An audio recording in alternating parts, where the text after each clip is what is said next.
그 일 후에 하나님이 아브라함을 시험하시려고 그를 부르시되 아브라함아 하시니 그가 이르되 내가 여기 있나이다. 여호와께서 이르시되 내 아들 내 사랑하는 독자 이삭을 데리고 모리아 땅으로 가서 내가 내게 알려준 한 산 거기서 그를 번제로 드리라. 아브라함이 아침에 일찍 일어나 나귀의 안장을 지우고 두 종과 그 아들 이삭을 데리고 번제에 쓸 나무를 쪼개 가지고 떠나 하나님이 자기에게 일러주신 곳으로 가더니 제3일에 아브라함이 눈을 들어 그곳을 멀리 바라본지라. 이에 아브라함이 종들에게 이르되 너희는 나귀와 함께 여기서 기다리라. 내가 아이와 함께 저기 가서 예배하고 우리가 너희에게로 돌아오리라 하고, 아브라함이 이에 번제 나무를 가져다가 그의 아들 이삭에게 지우고 자기는 불과 칼을 손에 들고 두 사람이 동행하더니 이삭이 그 아버지 아브라함에게 말하여 이르되 내 아버지여 하니 그가 이르되 내 아들아 내가 여기 있노라. 이삭이 이르되 불과 나무는 있거니와 번제할 어린 양은 어디 있나이까. 아브라함이 이르되 내 아들아 번제할 어린 양은 하나님이 자기를 위하여 친히 준비하시리라 하고 두 사람이 함께 나아가서 하나님이 그에게 일러주신 곳에 이른지라. 이에 아브라함이 그곳에 제단을 쌓고 나무를 벌려놓고 그의 아들 이삭을 결박하여 제단 나무 위에 놓고 손을 내밀어 칼을 잡고 그 아들을 잡으려 하니 여호와의 사자가 하늘에서부터 그를 불러 이르시되 아브라함아 아브라함아 하시는지라. 아브라함이 이르되 내가 여기 있나이다 하매 사자가 이르시되 그 아이에게 내 손을 대지 말라. 그에게 아무 일도 하지 말라. 내가 내 아들 내 독자까지도 내게 아끼지 아니하였으니 내가 이제야 내가 하나님을 경외하는 줄을 아노라. 오늘 이 예배에 참여하신 여러분 모두에게 하나님의 은혜와 축복이 함께 하시기를 축원합니다. 우리 옆에 분들과 참 잘 오셨습니다. 인사하며 교제하시기 바랍니다.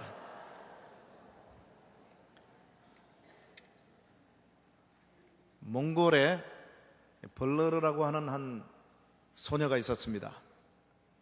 이 아이는 한국인 선교사를 통해서 병고침을 받고 신앙생활을 열심히 했습니다. 어느 주일 아침 일찍 믿지 않는 부모님들이 그녀를 들판에 소를 먹이러 보냈습니다. 들판에서 소를 풀어놓은 채 땅에 그림을 그리고 있는데 갑자기 예배당 종소리가 들립니다. 정신을 차리고 보니 소가 온데간데 없이 사라졌어요. 헐레벌떡 이리저리 양사방을 찾아봤지만 도무지 소는 보이질 않았습니다. 갈등이 시작됐습니다. 하나님 앞에 예배를 늦지 않게 교회로 갈 것인가 아니면 소를 계속해서 찾을 것인가. 여러분 같으면 어떻게 하시겠습니까? 위기요 갈등입니다. 오늘 이 본문에도 이와 흡사한 위기와 갈등의 스토리가 소개되고 있습니다. 하나님이 100세에 불가능한 가운데 약속의 아들 이삭을 주셨어요. 그런데 한 10여 년 동안 하나님이 나타나지 않으시다가 오랜만에 아브라함에게 임하셔서 이런 명령을 내리십니다. 네 아들 이삭을 모리아 산에 가서 바쳐라. 얼마나 소중한 아들입니까? 위기요 갈등이 아닐 수 없습니다. 여러분 같으면 어떻게 하시겠습니까? 몽골 소녀의 얘기로 다시 돌아갑니다.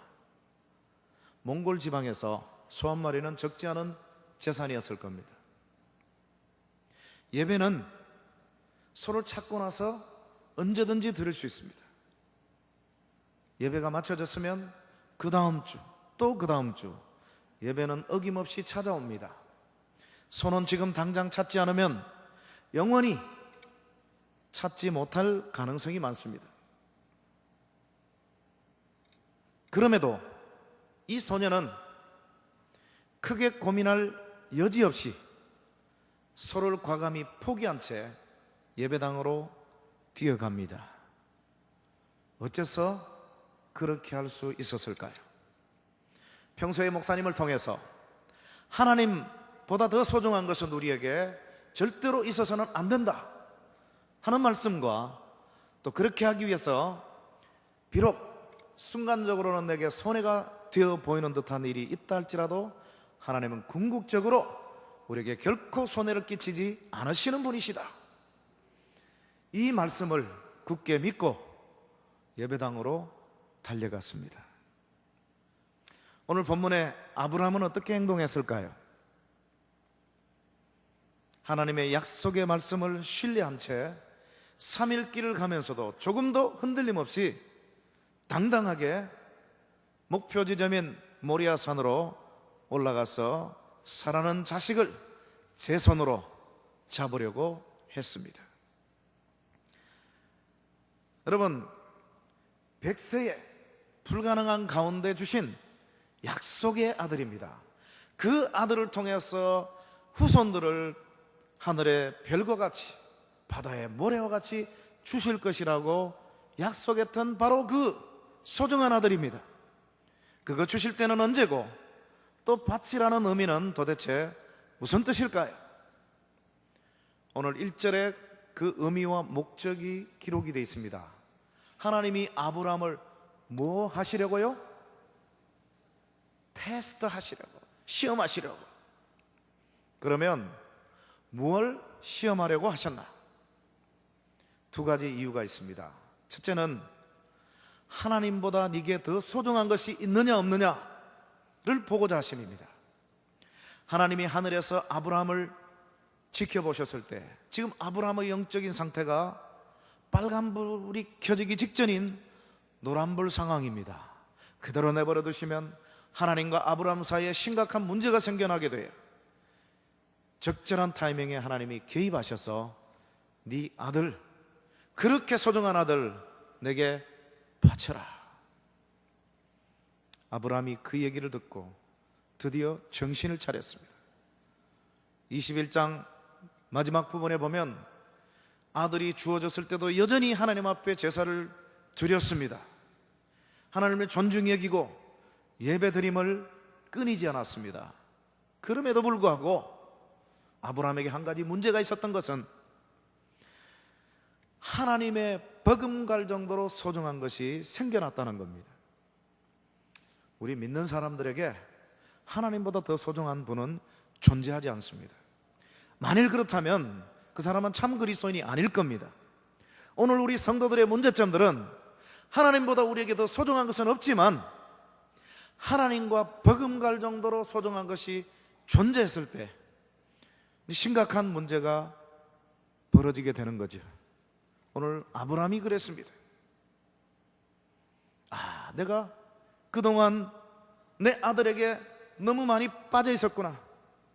2절을 보시면 이삭이라는 단어 앞에 5개의 형용사가 붙어 있습니다. 네 아들, 네 사랑하는 독자 이삭이라고 얘기합니다. 네라는 말 2번이나 언급되고 있어요. 무슨 말입니까? 아브라함이 지금 아이고 내 새끼, 아이고 내 새끼, 자식에게 푹 빠져 있음을 하나님이 시사하고 있는 겁니다. 그렇습니다. 아브라함이 그렇게 자식이 소중했어요. 여전히 하나님을 존중히 여겼지만 하나님만큼이나 중요한 대상이 존재했기 때문에 하나님 보실 때 하나님과 관계가 상당히 금이 가버렸다는 겁니다. 여러분, 아내에게 남편도 있지만 남자친구가 있습니다. 남편에게 아내도 있지만 여자친구도 있습니다. 그러면 남자친구가 더 중요합니까? 남편이 더 중요합니까? 여자친구가 더 중요합니까? 아내가 더 중요합니까? 뭐라고 답하십니까? 당연히 남편이 중요하죠. 남편이 더 중요하고 아내가 더 중요하지 않습니까? 여러분, 정답이 아닙니다. 정답은 뭡니까? 남편만 중요하고 아내만 중요하죠. 그렇죠? 그건 우선권의 문제가 아닙니다. 유일한 겁니다. 우리의 경외의 대상이요 또 신앙의 대상인 여호와 하나님도 마찬가지입니다. 하나님에게 버금갈 사람은 존재하지 않습니다. 하나님 다음도 존재하지 않습니다. 기아 자동차 K5의 슬로건이 있습니다. 넘버 원을 위한 경쟁은 우리에게 무의미하다. 우리는 only one을 추구할 것이다. 그렇습니다. 하나님은 우리의 넘버 원이 아닙니다. 하나님은 우리의 베스트도 아닙니다. 하나님은 우리의 최고인 분도 아닙니다. 하나님은 저와 여러분의 유일한 분이 되시기를 축원합니다. 그렇습니다. 아브라함이 드디어 하나님을 쳐다보게 됐어요. 하나님에게만 초점을 맞추게 되었습니다. 두 번째로 하나님이 아브라함을 테스트한 이유가 있습니다. 그것은 하나님의 약속을 신뢰하느냐 신뢰하지 못하느냐 그걸 보고자 하심입니다. 그동안 아브라함은 하나님을 여러 번 신뢰하지 못하고 불순종을 행했습니다. 자그마치 5번이나 하나님과 그분의 신실한 약속을 신뢰하지 못했어요. 창세기 12장 2절 3절에서 하나님은 자식과 기업을 약속했습니다. 그런데 곧이어 기근이 닥치자 10절에서 하나님의 약속을 신뢰하지 못하고 결국은 양식을 찾아서 애굽으로 내려가 버렸습니다. 하나님이 후손과 기업을 약속했다면 분명히 기근이 닥친다 할지라도 그것이 나의 눈앞의 현실이라 할지라도 하나님은 나를 굶어 죽이지 않는다는 믿음을 가지고 하나님의 방법대로 하나님을 신뢰하면서 버텼어야 합니다. 그뿐만이 아닙니다. 창세기 12장과 더불어 15장, 16장, 17장, 18장에 걸쳐서 하나님이 거듭거듭 약속을 하심에도 신뢰하지 못하고 불순종을 행합니다. 우리 사람 같으면 어떤 상대방과 계약을 했다가 신뢰가 끊어지면 그걸로 계약 파기입니다. 다시는 그 사람과 상대를 하지 않습니다. 만일 하나님이 우리 인간의 방법대로 우리와 약속을 하셨다면 벌써 우리는 약속의 사람이 되지 못합니다. 우리는 지옥 백성이 되고 맙니다. 우리 하나님은 우리 인간과는 다른 분이십니다. 그래서 비록 사람이 하나님을 신뢰하지 못하고 불순종을 범했지만 하나님은 거듭해서 아브라함을 참아주시고 그를 인내하시고 또 그에게 믿음을 계속해서 부여하시고 약속을 재확약시켜서 그의 믿음이 조금씩 자라게 하십니다. 그것도 부족해서 그를 밖으로 데려가셔서 시청각 교제까지 활용하셔서 하늘의 별을 보라 땅의 모래를 보라 내 자손이 이와 같을 것이다. 계속해서 약속을 재확약시켜 주십니다. 그 결과 아브라함의 믿음이 그 불신 가운데서도 조금씩 자라서 그 믿음의 절정을 오늘 우리는 본문 창세기 22장에서 드디어 보게 되는 것입니다. 여러분, 아브라함이 모리아 산에 올라갈 때, 아니 그 집에서 출발했을 때 자기 손으로 하나님의 명령대로 아들을 바치면 하나님이 그 아들을 다시 살리실 것을 믿고 올라갔을까요? 믿지 못한 채 올라갔을까요? 믿고 올라갔음을 히브리서 11장 19절이 말씀하고 있습니다. 제가 능히 그를 죽은 자 가운데서 다시 살리실 줄을 믿은지라. 그 아들이 어떤 아들입니까? 약속의 아들이죠. 그동안은 믿지 못했습니다. 5번씩이라. 그러나 오늘 본문에서는 드디어 정신을 차리고 하나님의 약속을 신뢰하면서 하나님이 어떤 이유로 아들을 주시고 어떤 이유로 바치라고 한지는 모르겠지만 그러나 하나님 명령이니까 내가 순종하기는 한다마는 그러나 내 아들이 내 손에 비참하게 죽을 것이지만 그 아들은 약속된 아들이야. 그러면 그 아들은 반드시 살아나야만 돼. 이런 믿음을 가지고 올라갔다는 것을 히브리서가 밝히고 있지 않습니까? 신약 히브리서로 가지 않아도 오늘 본문 22장 5절에도 산에 둘이 올라가면서 종들에게 뭐라고 얘기합니까? 우리가 너희에게로 돌아오리라. 주어가 내가가 아닙니다. 이전 개역 개정은 내가 너희에게로 돌아오리라 하고 주어가 단수형으로 되어 있습니다. 원문은 복수형입니다. 그래서 이번에 여러분이 개정된 이 번역본을 갖고 계시잖아요. 제대로 수정이 되어서 주어가 우리 복수형이 되고 있는 겁니다. 여러분, 아브라함은 믿음을 가지고 올라갔습니다. 우리 믿음의 사람들이 살아갈 때에 우리의 도전과 우리의 문제점, 우리의 한계는 무엇입니까? 하나님의 약속이냐? 아니면 눈앞에 펼쳐진 암담한 현실이냐? 그 사이에서 갈등할 때가 많습니다. 그래서 보이지 않는 하나님의 약속, 그리고 그 약속에 신실하신 하나님을 보기보다는 눈앞에 리얼하게 우리 육안으로 보이는 현실에 머물러서 인간적인 수단과 방법을 강구하거나 아니면 하나님과 사람 앞에 불평과 원망을 토로하면서 절망할 때가 많은 오늘 우리의 모습임을 하나님 앞에서 우리는 숨길 수가 없습니다. 그러나 참 믿음의 사람은 눈앞에 리얼하게 펼쳐진 현실보다는 살아계신 하나님과 그 하나님의 신실한 약속만을 믿고 믿음으로 선포하며 나아가는 사람인 줄로 믿습니다.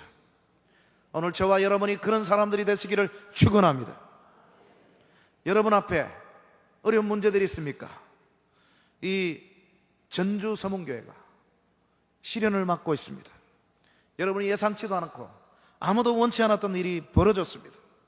그러나 믿음의 눈을 가지고 이 교회를 피로 값주고 사신, 그리고 여러분들을 하나님의 사람으로 삼아주신 선하신 우리 하나님을 신뢰하시기 바랍니다. 이런 어려운 연단과 시험을 통해서 더 크게 정금같이 나오게 하시고 지금까지보다도 더 큰 영광과 축복과 부흥을 부어주시기 위해서 이런 시련이 허락되었다고 믿으시고 감사함으로 하나님을 신뢰함으로 나아가시는 여러분 되시기를 축원합니다. 저는 이 본문을 대할 때마다 이 주사위가 생각이 납니다. 하나님이 우리 믿음의 사람 앞에서 주사위를 던져놓을 때가 참 많습니다. 테스트, 시험의 주사위죠.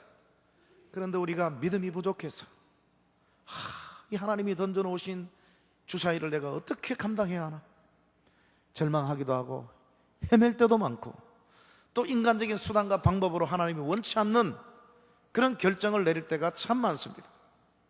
그런데 오늘 주인공 아브라함을 보세요. 하나님이 너무너무 어렵고 인간적으로는 불가능한 주사위를 그 앞에 던져놓으셨어요. 100세의 난 아들 어떻게 바칠 수 있습니까? 저는 나이가 40이 되기 전에 하나님이 아이를 넷이나 주셨어요.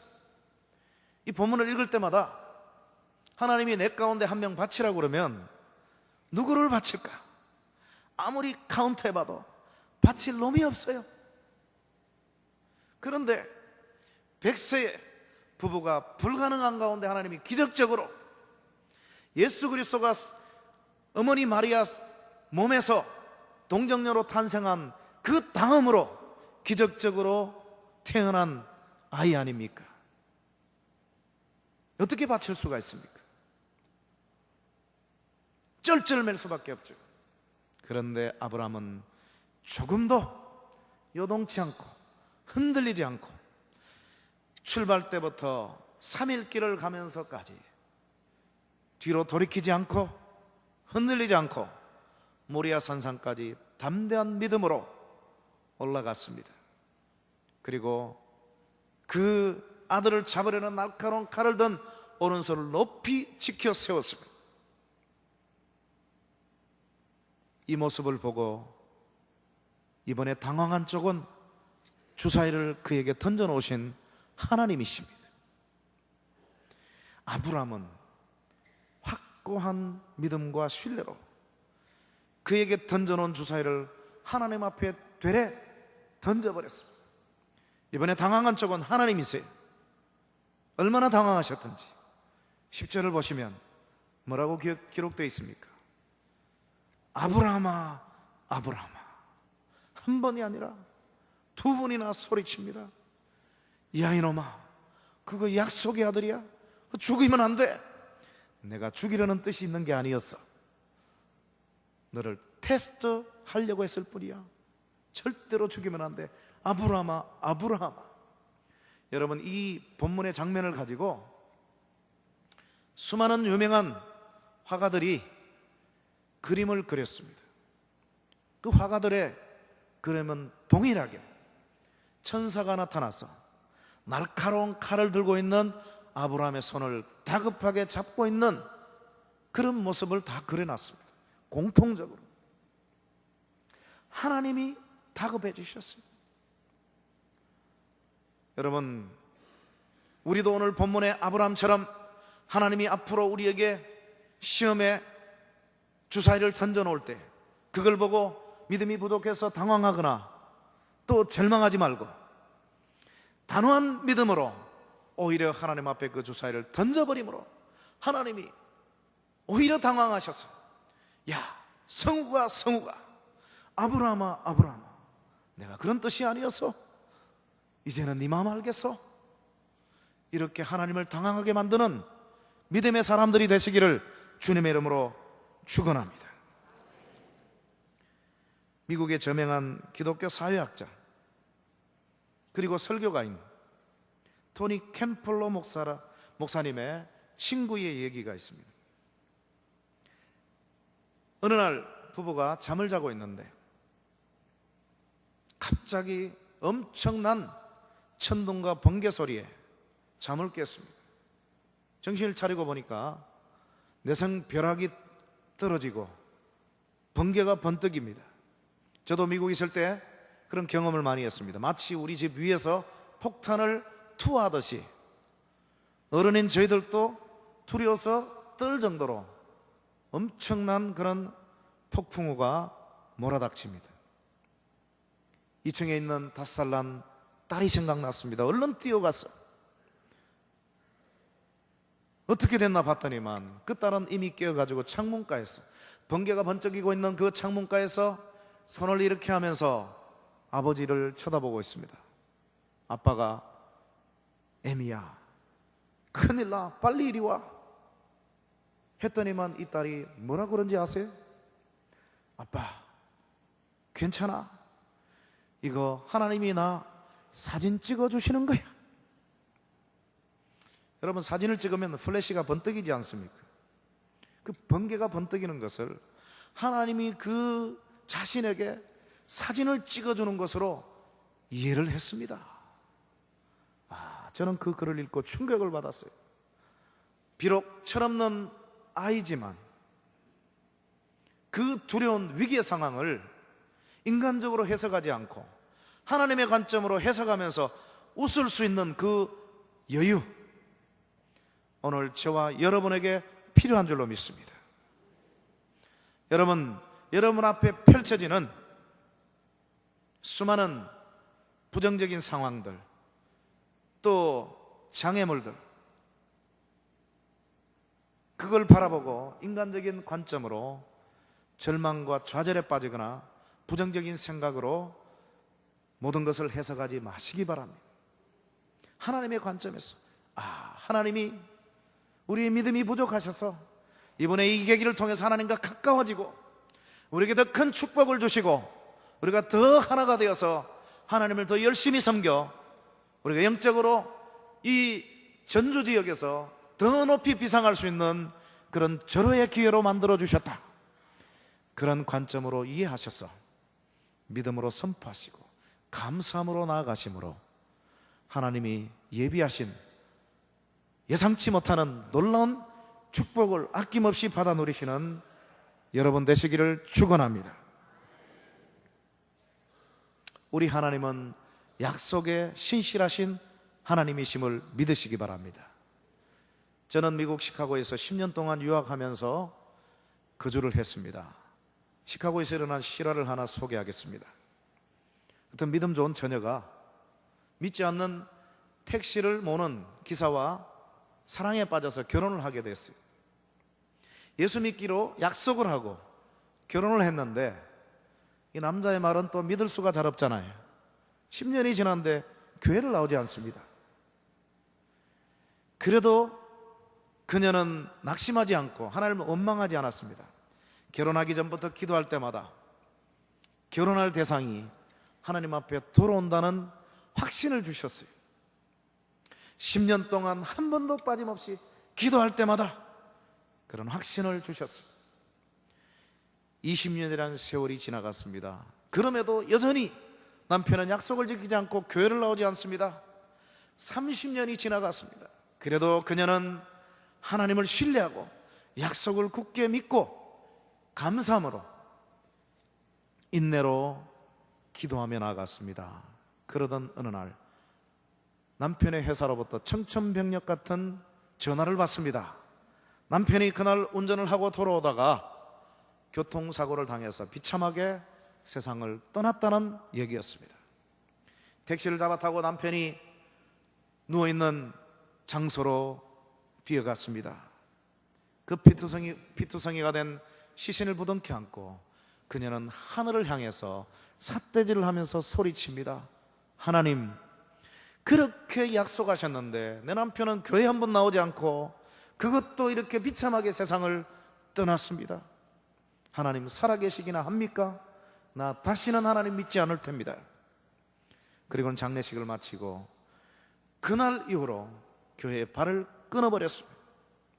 눈물로 밤을 지새며 하나님을 원망하며 살아가던 5년 뒤 남편의 회사로부터 또 전화를 한 통 받습니다. 당신 남편을 찾아온 청년이 있는데 한번 와보시오. 그래서 누군가 싶어서 택시를 잡아 타고 갔더니만 회사 정문에 한 청년이 자기에게 다가와서 명함을 내밉니다. 그 명함을 봤더니만 놀랍게도 살아생전 남편의 명함이었습니다. 깜짝 놀라서 제 남편을 아시는지요? 5년 전에 제가 만난 적이 있습니다. 어떻게 찾아오셨습니까? 5년 전 제가 제대하던 날 길을 가는데 남편이 택시를 몰고 지나가다가 택시를 세웠습니다. 그리고 저를 태웠습니다. 저는 그분과 이런저런 얘기를 나누다가 제가 크리스천이었기 때문에 교회 다니는지 물었습니다. 교회를 다니지 않는다고 했습니다. 제가 예수를 믿으라고 복음을 전했습니다. 그런데 남편이 갑자기 우측편에 차를 길가에 세웠습니다. 그리고는 이렇게 말했습니다. 내 마누라가 결혼하기 전부터 나보고 예수 믿으라고 했고 내가 약속을 하고 결혼했는데 지금까지 지키지 않았는데 오늘 당신의 얘기를 듣고 보니 나도 내 아내가 믿는 예수님 구주로 영접해야 되겠어. 나를 위해서 기도해 주실 수 있는지요? 그래서 제가 기도를 해드렸습니다. 그리고는 저희 집까지 운전해 가지고 오는데 남편이 얼마나 신이 나는지 콧노래를 부르면서 내가 집에 돌아가서 교회 다니고 예수 믿는다고 하면 우리 아내가 얼마나 기뻐할까? 그리고는 우리 집 앞에 내려주면서 명함을 한 장 제게 줬습니다. 언제든지 시간이 되면 한번 회사로 찾아와라. 그래서 제대를 하고 이제 남편이 교회를 다니고 있는지 안 다니고 있는지 궁금해서 남편을 찾아오려고 명함을 찾았는데 5년 동안 찾지를 못했습니다. 그런데 우연히 오늘 아침 서랍 속에서 남편의 명함을 발견하고 불쑥 찾아오고 싶은 마음이 생겼습니다. 그런데 남편은 어디 가고 부인만 찾아오셨습니까? 이 부인이 깜짝 놀라서 다시 묻습니다. 혹시 그날이 며칠인지 아십니까? 제가 제대한 날이기 때문에 지금도 생생하게 기억하고 있습니다. 그날은 지금으로부터 5년 전 5월 7일입니다. 이 부인이 깜짝 놀라서 또 주저앉습니다. 그날입니다. 바로 그날이에요. 그날 당신을 태워주고 난 이후에 분명히 내 남편은 교통사고를 당했을 겁니다. 내 남편은 그날 세상을 떠났습니다. 그리고 하늘을 향해서 소리칩니다. 하나님, 약속을 지키셨네요. 내 남편이 예수 믿지 않고 비참하게 세상을 떠나서 하나님을 등지고 5년 동안 살았는데 하나님 용서해 주세요. 하나님은 살아계셨군요. 약속을 지키셨군요. 내 사랑하는 남편이 예수 믿고 나보다 먼저 천국에 입성했군요. 감사합니다, 하나님. 시카고에서 일어난 실화입니다. 여러분 중에 10년 동안 기도했는데 응답이 없어서 포기하신 분이 계십니까? 20년, 30년 기도했는데 성취가 되지 않았어. 이것은 하나님의 뜻이 아닐 거야 하고 기도를 포기하신 분이 계십니까? 약속에 신실하신 하나님을 신뢰하고 계속해서 그 기도절을 부여잡고 끝까지 이루어질 때까지 기도하시기 바랍니다. 하나님이 들어주실 것입니다. 여러분, 아브라함이 드디어 육수 만에 제수, 삼수, 사수, 오수, 육수 만에 드디어 합격했습니다. 우리 하나님이 얼마나 기쁘셨을까요? 여러분의 자녀가 6번 시험에 떨어졌는데 합격했다면 정말 기쁜 일 아니겠습니까? 12절에 보시면 뭐라고 기록이 되어 있습니까? 네가 내 아들 내 독자라도 내게 아끼지 아니하였으니 내가 이제야 네가 나를 사랑하는 줄 아노라. 여러분, 하나님은 아브라함이 오늘 이 시험에서 합격할 것을 미리 아시고 시험하셨을까요? 모르고 시험하셨을까요? 하나님은 다 아십니다. 우리의 형질이 갖추어지기 전에, 이 땅에 태어나기 전에 2013년 9월 20일 우리가 어떤 마음으로 예배를 드릴 것인지 만세 전부터 다 알고 계십니다. 오늘 아브라함이 시험에 합격할 것도 다 내다보고 계십니다. 그런데 아시면서 왜 테스트 하십니까? 저는 무지무지 궁금했어요. 우리 학교 선생님이나 저 같은 교수들은 시험을 치릅니다. 학생이 공부를 잘해도 100점을 맞을지 99점을 받을지 95점을 받을지, 또 어떤 학생이 합격할지 불합격할지 모릅니다. 그래서 테스트를 하지 않습니까? 하나님은 다 아시는데 왜 테스트 하셨나? 저는 수년 전에 일어난 한 사건을 통해서 오늘 본문의 의미가 무엇인지를 처음으로 깨닫게 되었습니다. 제 막내 아들이 중학교 1학년에 올라갔습니다. 초등학교 1학년 때 일이었습니다. 어느 날 집에서 노트북으로 강연을 준비하고 있었어요. 그러다가 잠깐 쉴 겸해서 소파에서 TV를 켜서 TV를 시청하고 있었어요.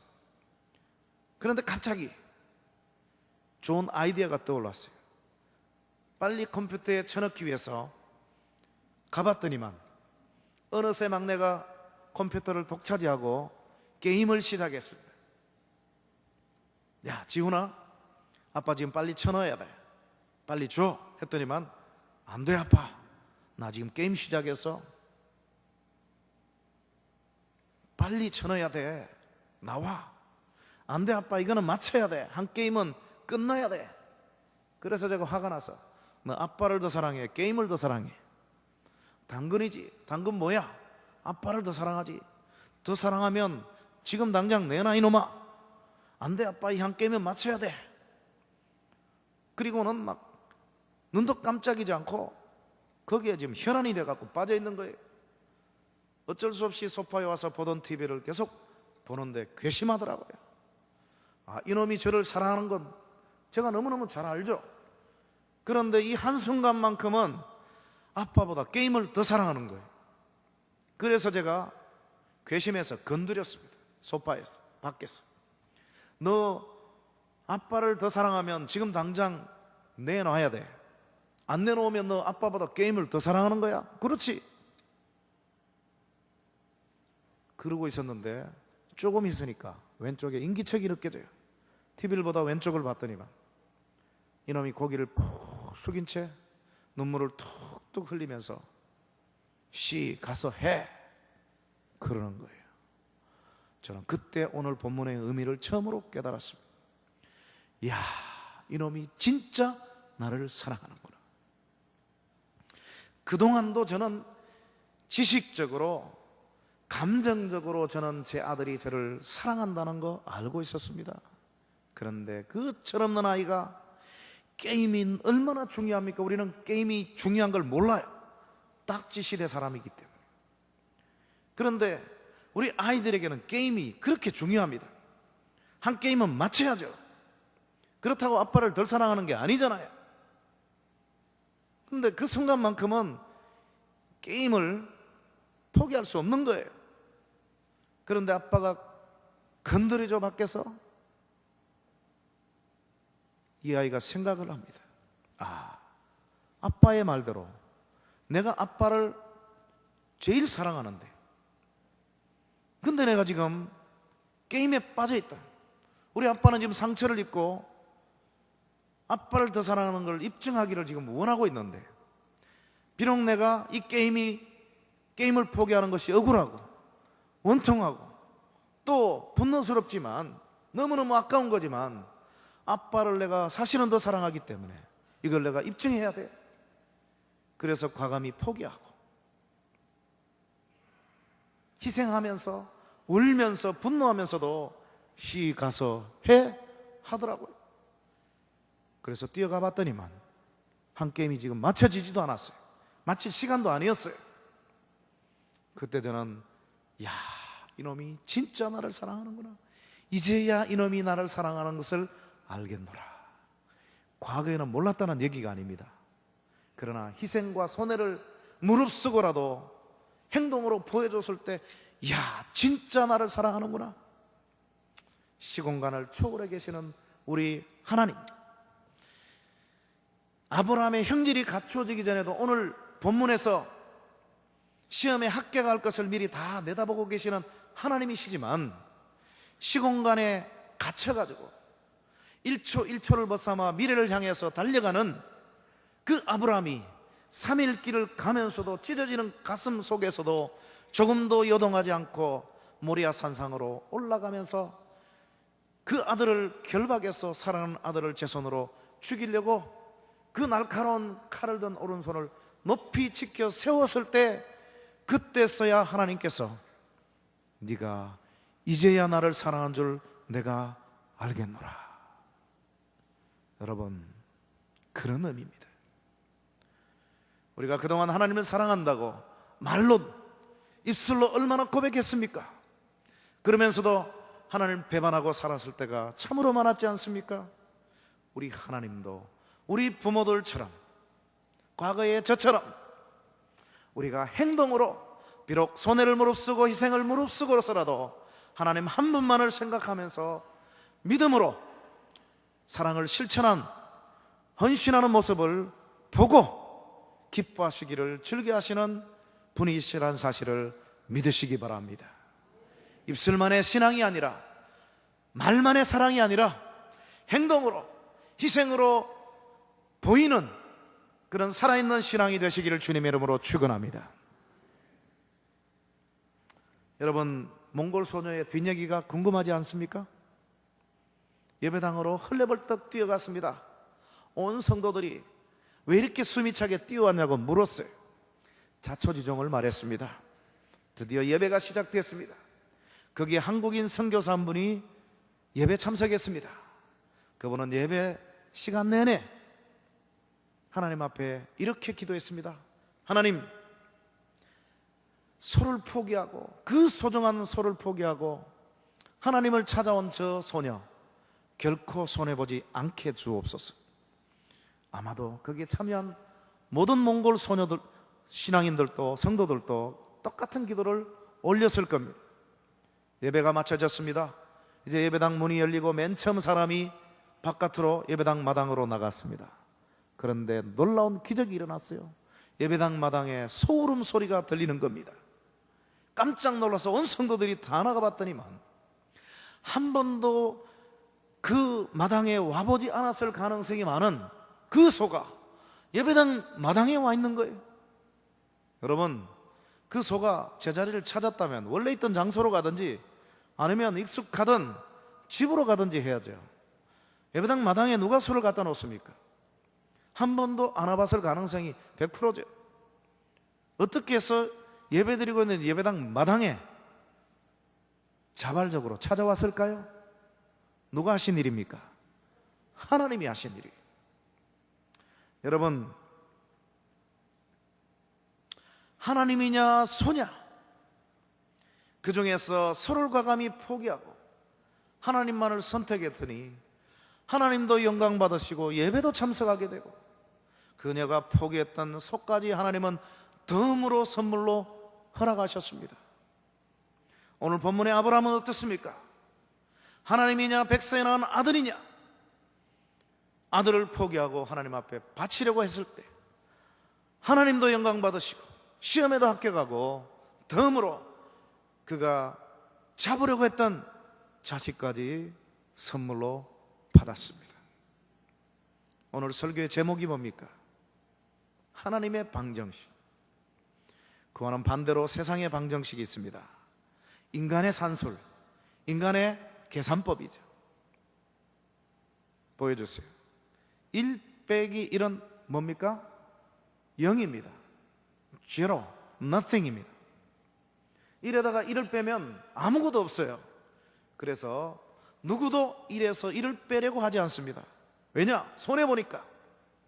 그런데 저 1이 10만 원, 1억 정도가 아니라 아들이라면, 100세에 난 아들이라면 어떻게 그걸 빼겠습니까? 하나님이 100세에 아들을 주셨어요. 1이죠. 근데 그거 도로 바치라고 한 거예요. 1 빼기 1을 하라고 하는 거예요.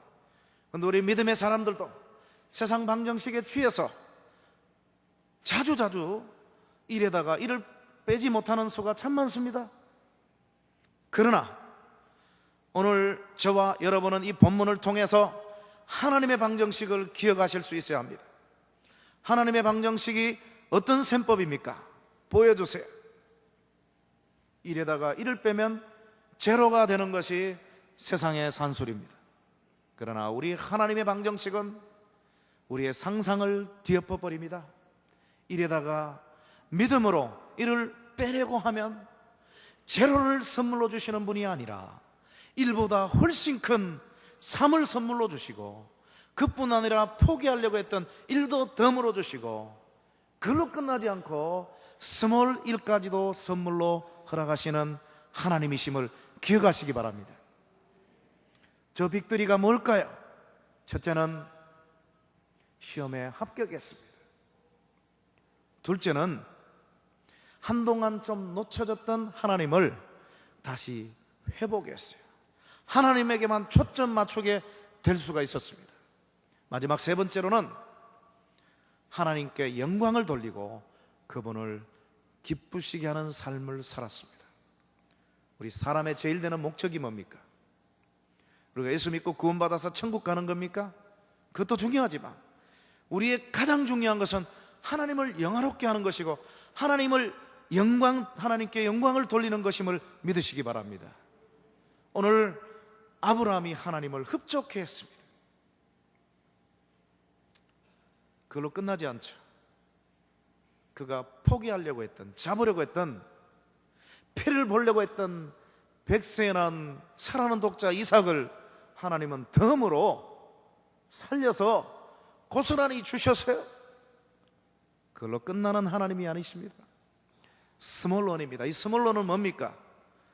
구약의 이스라엘 백성들이 죄를 지으면 1년에 한 차례 성전에 올라가서 이제 제사장에게 제사를 드리게 되어 있습니다. 제사장이 제사를 드리는데 맨손으로 갈 수 없습니다.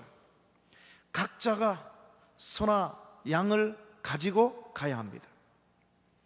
아무리 가난한 사람이라 할지라도 빚을 내서라도 자기의 죄를 대신 속할 수 있는 새나 비둘기를 가지고 가야 합니다. 그러면 제사장이 잡아다가 내 대신 속죄를 하고 나는 죄사함을 받습니다.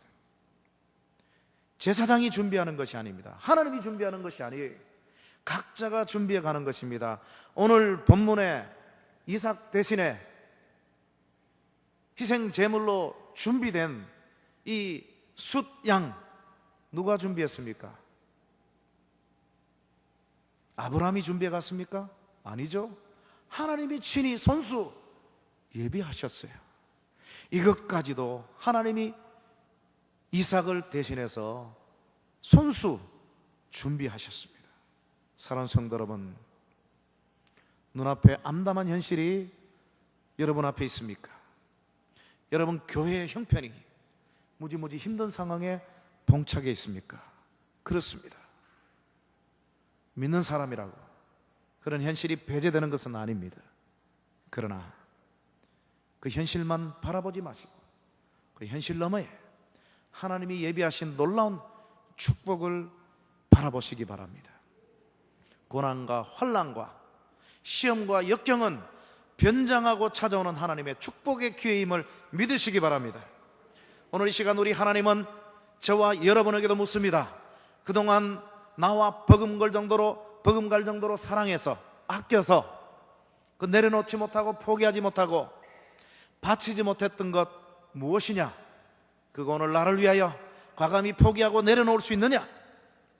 여러분 믿음으로 아브라함처럼 하나님의 음성에 대답하고 돌아가시길 바랍니다. 하나님, 비록 내 형편은 어렵고 하나님이 내게 열어놓으신 시험들은 너무너무 불가능해 보이지만 우리 하나님은 지금도 살아계시고 나를 사랑하시고 나에게 선한 길을 예비하신 하나님이신 줄로 믿습니다. 그 하나님만 믿고 믿음으로 선포하고 감사함으로 나아가기를 원합니다. 그동안 하나님만큼이나 소중했던 것 있으면 과감히 그 떨쳐버리고 내려놓기를 원합니다. 하나님만 내게 영광을 받으시옵소서. 하나님의 믿음의 도구로 나를 사용하시고 우리 전주서문교회를 이 어려움 속에서 활용하셔서 이전보다 더 큰 영광과 축복과 부흥을 이 기회를 통해서 누리게 하옵소서. 이것이 오늘 저와 여러분의 기도 제목이 되시기를 주님의 이름으로 축원합니다.